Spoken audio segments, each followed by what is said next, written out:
It's now time for the #1 podcast in iHeartRadio. It's Your House is Key, the podcast that opens the door to your dream home. Hosted by the remarkable Dannel Shepard, he's your trusted guide in the world of real estate. Whether you're buying your first home, selling your current one, or simply curious about the market, this podcast is your one-stop shop for all things real estate. And now, ladies and gentlemen, please welcome your host and my good friend, Dannel Shepard. What's up, guys? It's your favorite realtor, Dannel Shepard, and it's Your House is Key podcast. But today is going to be special because I have a special guest today, Miss Jean, and we're talking about insurance, right? We are talking about insurance. So Give us a little background, who you are and what you do. I am an independent insurance agency. Been doing it for 32 years. Ooh, 32 years. And I love what I get to do. I love helping families. To me, that's what I do. It's not really about the sale. Yeah. It's about the helping that family that's sitting in front of me be better after our meeting, whether they go with me or not, but they know the language, the words to say to go back to their current carrier and hopefully make them a better insured. So I have a question. So you could tell me whether or not, or do you want to tell who you work for? Or you just want to talk about what you do? Oh my it's God. up to you. Oh, I work for OneDigital. Okay. All right, cool. So now we got that out there. I want to kind of pick your brain because you're the expert. Okay. Today. You're the expert.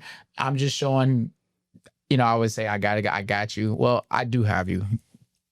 I know someone. So when it comes to insurance, what is the biggest misconception people have when it comes to insurance about a house, getting home insurance? I think the biggest thing I see is people want to look at what the dwelling limit is, what this, that, whatever, and then what's the premium. And the problem with that is there's no coverage. So they may have a policy for $2,000, but have no coverage. And the only reason they know that is when they have a claim, now they're pissed because, so I think that most people don't understand. They don't really understand what they have. Oh, okay. They don't have any idea. Yeah. So, I mean, if you got more, you can, because my next one is really, it may go to where you are. So, what's usually the biggest factor that people overlook? And I think that may have been where you're going to. So when if you see somebody that currently has coverage or new and they want, what is it that they overlook, whether they hearing something from someone else or just have no clue? I think probably the biggest gap I see is not having an umbrella policy. Oh, so what's an umbrella policy? An umbrella is a way to protect your assets, current assets and future assets. So like not the assets you sit on? Not or the that assets. seat's not a CYA? No, yeah. But maybe it sort of is. Right. Okay. But yeah, so you cause an auto accident. I've got stories. So you caused the auto accident, now you're being sued. So now we got to pay for an attorney. Now, if you don't have that umbrella, that attorney's coming out of your pocket, which is probably the biggest bill ever to protect yourself. So yeah, having an umbrella is pretty inexpensive for $300 a year. Yeah. So what does the umbrella do now for your home? Does it have any impact on that as well? It does. So your home has liability. Anywhere you go, your home goes, your liability goes with you. So when you rent a Airbnb, if you accidentally burnt it down, and I guarantee you there may be something in their contract that you would have signed. You didn't read the fine print, but you now need to help rebuild that house. That's your liability. You didn't mean to do it. You accidentally did it. Now, they're going to help with that. So yes, $500,000, if you're staying in a $2 million house, not going to go very far. That's where having the $500,000 liability on the home and then the umbrella on top of that would give you at least 1.5 or. So I'm going to ask a little bit about the company. So you say you work for OneDigital, right? Yes. What makes them, because we already know what makes you stand out. So I want to get to what makes the company, the resource, what about them makes them stand out from what you've seen from other companies? What made you choose them? I think the biggest thing is having the ability to write for many companies, many carriers. Okay. So if, as a family comes to me and, I look at the whole situation and then I go look to the carriers. So if somebody has a finished basement, there's a carrier that does hydrostatic pressure. Wow. And if you don't have a finished basement, you may not need hydrostatic pressure. So I think it's really looking to the family, and then I get to like kind of pick. So kind of a boutique. Oh, you boutique said insurance. But don't back up. Don't try to move Okay, fast. You okay. said a big hydrostatic pressure. Oh, yes. What is that? Hydrostatic pressure is when the ground gets so wet, and there's nowhere for the water to go. It can actually push in any crack and crevice it finds. Ooh. So behind like this nice paneling, Yeah. we can't see, is there a crack back there? And so all of a sudden, if the water starts coming in, now we got to figure out, when water comes in, we got to figure out where did it come in from? Okay. So, All right. you know, we have got a claim, we're turning it in. The adjuster's going to we got to figure out where this is coming from because we got to fix it. Right. So again, if it's hydrostatic pressure and you don't have that coverage on your policy, which I won't say the carriers that do, but I won't say the ones that don't either, but But there's a lot out there. there's right? a lot that don't have it. Yes. Oh. There's only 2 that do. Oh, wow. And we represent both of them. See, I told you. See, I think I'll be making this up. I got a lady. Not just do I have a guy, I got a lady. And she's going to make sure you taken care of, especially these finished basements. We're going to check my finished basement when she's done, matter of fact. So, and this is a play on words. Would it be in OneDigital? Everything is basically online, right? Technology. With that being said, not everything's technology. Sign is a sign that, like, how do you protect them now without so much paperwork? Is it still visits involved? Like, what does a day almost look like for you? Oh, that must have been a deep question. Oh.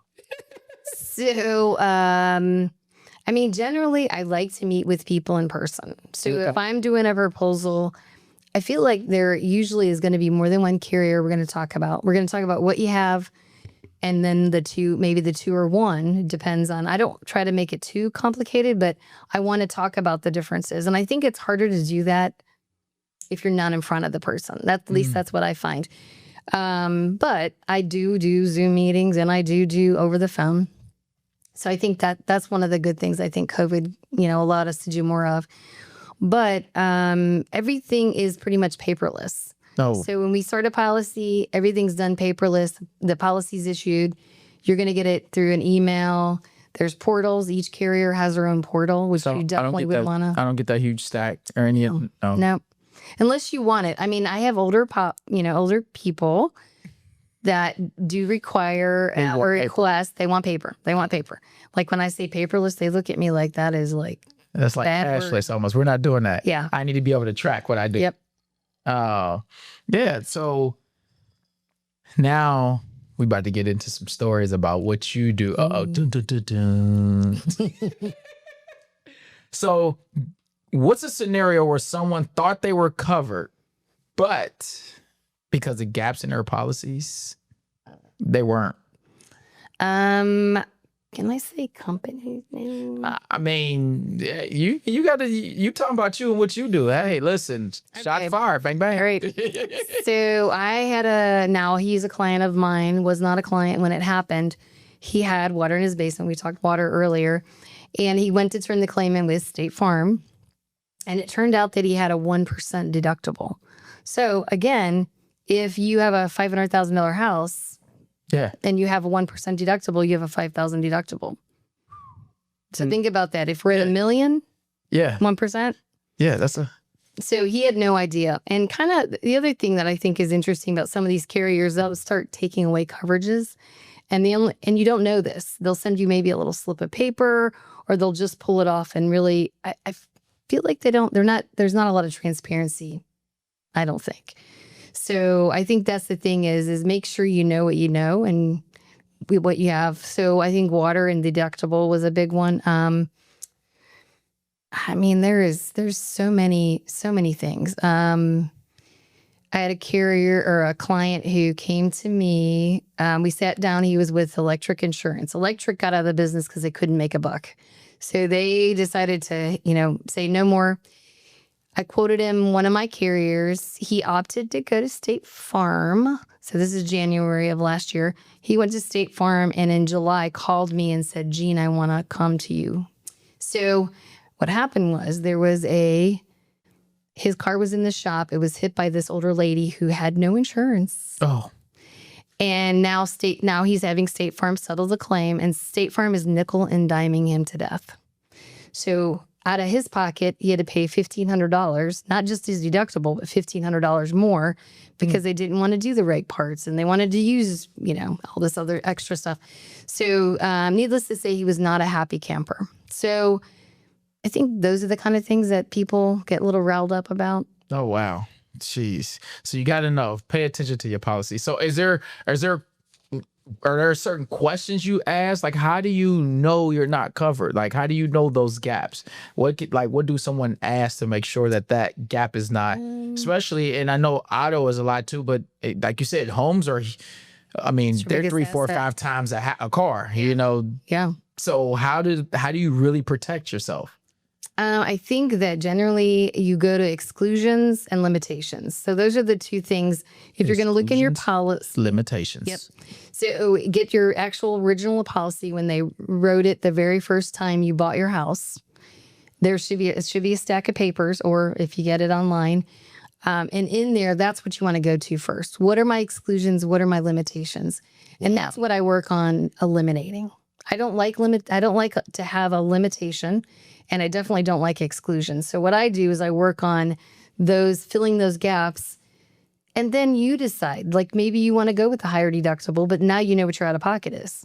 Right. So again, but that's where to start is look at what are my exclusions currently? What are my limitations? And then ask the carrier those questions. If I have an auto accident, what do I have to pay out of pocket? Right. Are you going to do aftermarket parts? Or do I get original manufactured parts? On my home, if only part of my roof is damaged and the other half is not damaged, are you going to replace my whole roof? So there are people out there doing half roofs? Oh, yeah. Oh. Yeah. What? But then that's when they tell you, well, your roof doesn't look the same as the other side, right? Exactly.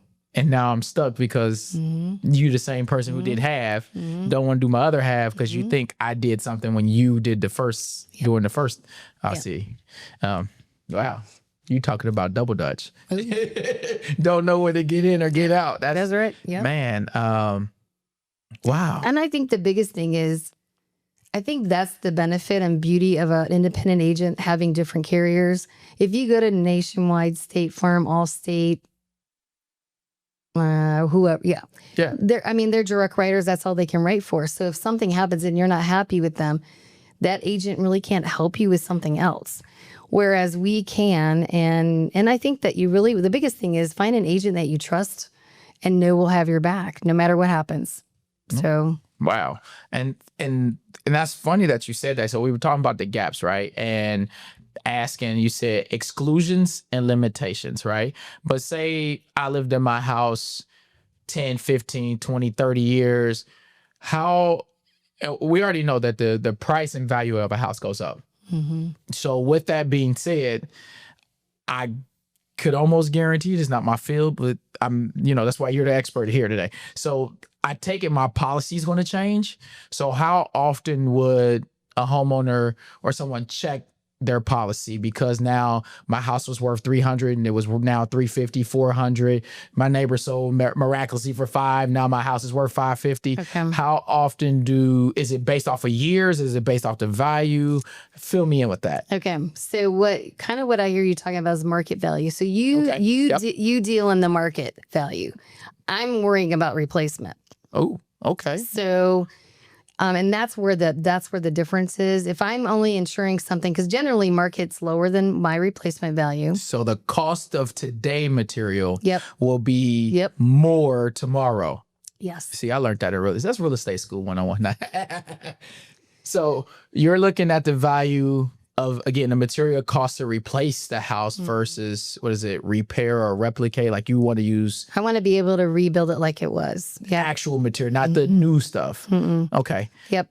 So again, how does that look? Like how often? Or do I say, hey, Jean, my house is now worth 500. It used to be worth 300. And that's not a drastic jump.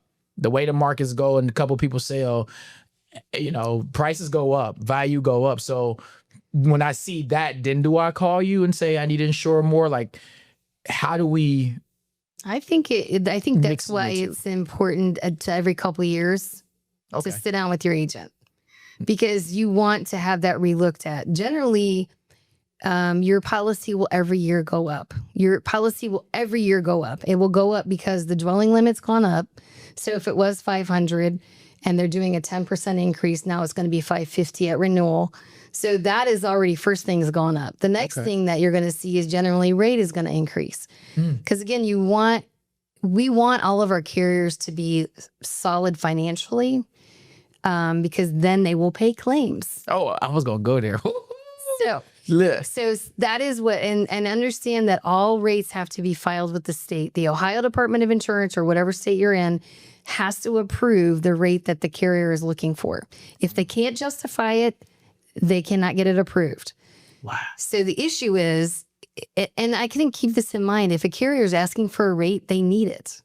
So if your policies are going up, either they were way undercharged before, which is what I see with some, smaller carriers, or, there was so many claims, like in 2023. In 2023, there was some kind of storm across this country over a quarter. It was like a 90-day period, something every single day. And then look at the fires. Oh yeah. And look at the storm we had, the storm we just had Sunday night. You know how many claims we had today? I mean, the phone was ringing off the hook. So again, all those things, affect the carriers. And by the way, this is one thing I've had people come to me that were not yet my customers, who had agents tell them, so not carriers I write, say to them, oh, well, the problem is the fires over in California. That's why your rate went up. Baloney. Baloney. That is nothing to do with, yes. I mean, Michael, you can say this is my podcast. Yeah. If you want to, you can say whatever you want to say. We want it real on here, so keep going. I'm sorry. So again, that might be true, but there's no way that what happened in California, they haven't hardly paid out a dime. I mean, they paid out some.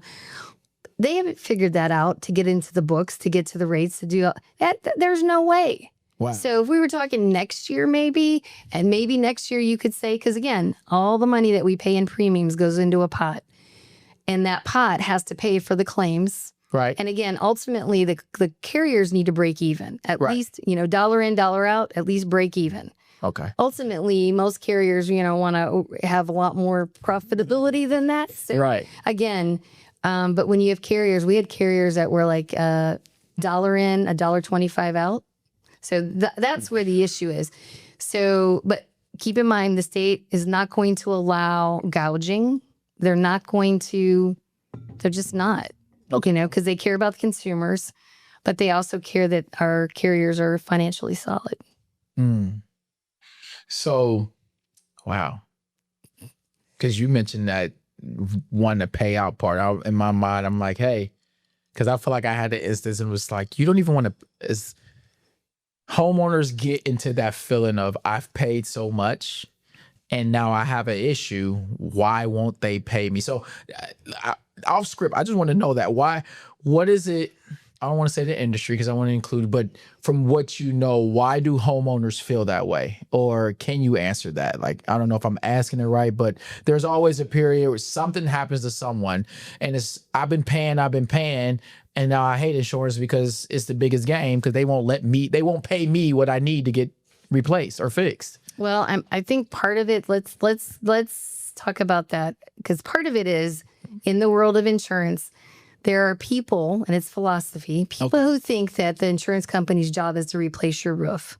It is not the insurance company's job to replace your roof.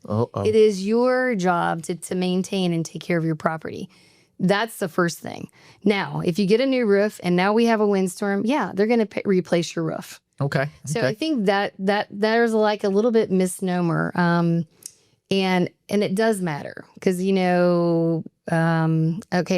a New York Times article that just came out, and a friend of mine shared it with me this weekend, and it was about two families that were in the Colorado fires. Okay. One had a State Farm policy and one had Safeco. And the Safeco policy holder, they had a check in hand for their contents. Because again, you've lost everything. Right. Everything's gone. Now we know we need to build your house, but now you need money to live on. Correct. You need money to go buy clothes and all this day-to-day activity. Yeah. So Safeco had a check in their hand 7 weeks from the day of the fire. State Farm, it took them a year, and the person had to fight for getting that paid. It shouldn't be that way. This is what some carriers are doing, though, and that's why I get frustrated. So if State Farm insures 50% of the population, I don't know what it is now, but I'm broad brushing it. If they insure 50% of the population, who has the most claims? Well, I'm going to guess State Farm does. Correct. You got majority of the population. Yeah. So again, and they're good about, oh gosh, let's nickel and dime somebody. Let's aggravate them enough. At least that's my personal. So, yeah. That's okay. So there is, if New York, and I can share it with you. I think I did post it on LinkedIn actually. So, but it's a good article. So thought behind that. So one of the things I would suggest you do is act like you're a guest coming into your own house. Take your video camera on your phone and go into each room. Start the first room you come into, open cabinets and drawers, and just talk through everything. Hey, this was Aunt Molly's something she gave to me. I think it's valued this, or this is something, we did this bar down in the basement and it cost me this much, and this is who did it. I would definitely go through your house and do that so that you hold it in the cloud, it stays there. But if you ever need it, when your house blows away or there is a fire, that you have that proof. It's not just proof, but it helps you and the adjuster figure out, what did you have? Oh, wow. Okay. So, and that's something you want to obviously think about doing every couple of years, that things change in your house or you move to a new house. All right. Okay. So I want to jump to it. I'm just going to move some stuff out. So you mentioned storms, you mentioned fires, climate change effects, many different areas. And I guess you kind of answered, but I mean, I did another podcast where I actually told people be prepared because the California fires, because Hurricane Helena, because eventually it will impact you. And I'm not saying today, but there's a lot of people in Florida now who can't get coverage, won't get coverage because I mean, we're known for it's hurricane capital, and then I don't know if California is the same because of the fires, if they're like, hey, it's hard to get insurance now, but why is it that way? And just explain in more detail how what happens in California is now going to affect me in Ohio or New York, or what happened in Florida is getting me now in Oregon. Why? Well, let me go back to Florida. So I think people think that it was only because of hurricanes, and that is not really why. Oh, correct it. Okay. But that was part of it. So what happened was some lawyer, he decided to pull a homeowner's contract, and he found a loophole. And in his loophole, he was able to get business for his people, for his staff. So he would go to insureds. And again, I'm not in Florida, so I'm going to summarize. He would go to clients who he knew. I can see you have roof damage. I knew you need a new roof. Hey, just sign this piece of paper and we'll take care of everything for you. So what he was doing is, then there was in a way kind of suits that were going against carriers. So a roof claim that might be $25,000 now is $140,000 because of the freaking bills for paying for that attorney firm. So it was shenanigans. Wow. That's exactly. And it was shenanigans to the point that the government finally stepped in. Government finally stepped in and they said, okay, as of March 1st, you can no longer do this. So that attorney who started kind of the whole thing, he still had another 200 clients that he took and did from January to March.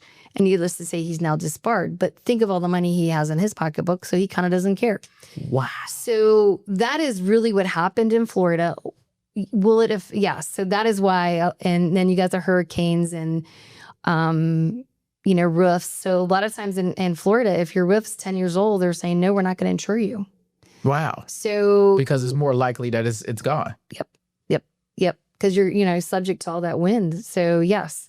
So, and again, I think there's a way that you can buy back, still get a policy and say, okay, don't cover my roof then. I mean, just again, negotiate, figure out what that looks like. Will the stuff in California affect us? Yeah, it will affect us, but I think it will be down the road. I mean, we in the Midwest have our own share of storms. One other night.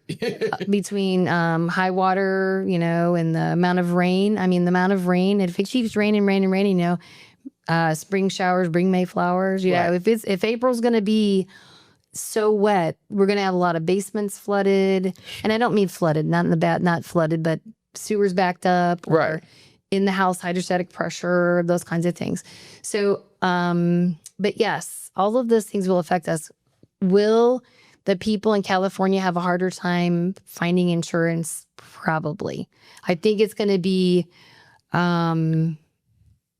interesting to see it, just how it all plays out.